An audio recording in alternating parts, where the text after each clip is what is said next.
বিতর্ক যেন পিছু ছাড়ছে না রাকসু জিএস সালাউদ্দিন আম্মারের। তবে এবার আলোচনায় শুধু আম্মার নন, পুরো রাকসুই। অভিযোগ উঠেছে ফান্ডের খরচ নিয়ে। ১.৫ কোটি টাকা ব্যয়ের অভিযোগ সামনে এলেও তা অস্বীকার করেছেন নেতারা।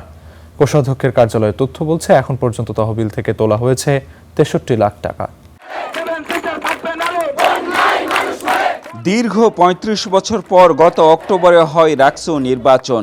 সেই নির্বাচনে একক আধিপত্য দেখায় ছাত্র শিবির। ব্যতিক্রম শুধু জিএস পদ।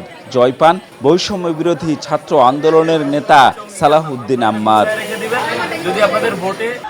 নির্বাচনের পর থেকেই আলোচনায় এই রাকসু নেতা।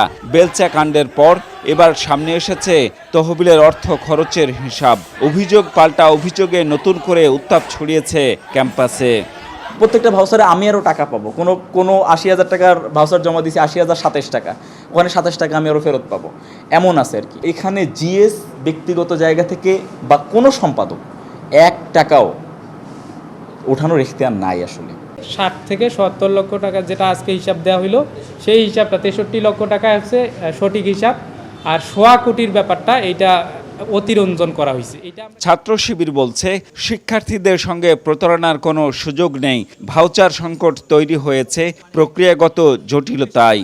এই যে তথ্যটা আসছে, এটা তো আমরা বলছি অসত্য তথ্য। অনেক সম্পাদক আমাদের ভাউচার জমা দিয়েছে এবং উদ্বৃত্ত টাকাও জমা দিয়েছে। সাংস্কৃতিক সম্পাদক জমা দিয়েছে, আমাদের সমাজ কল্যাণ সম্পাদক জমা দিয়েছে। শিক্ষার্থীদের আমানতের সঙ্গে ইসলামী ছাত্র শিবির কখনোই সেই আমানতের খেয়ানত করবে না।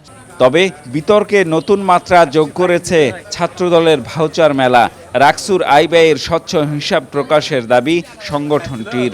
বিশ্ববিদ্যালয়ের রাকসুর যে ১.৫ কোটি টাকা তারা রাজশাহী বিশ্ববিদ্যালয়ের রাকসু এবং শিবিরের নেতারা লুটপাট করে চুরি করেছে, সে টাকা পুনরায় ফেরত নিয়ে এসে রাজশাহী বিশ্ববিদ্যালয়ের রাকসু ফান্ডে আবার যাতে প্রেরণ করা হয়। এদিকে রাকসু কোষাধ্যক্ষের কার্যালয়ের হিসেবে অনুমোদিত ৯১ লাখ টাকার মধ্যে এখন পর্যন্ত উত্তোলন করা হয়েছে ৬৩ লাখ টাকা।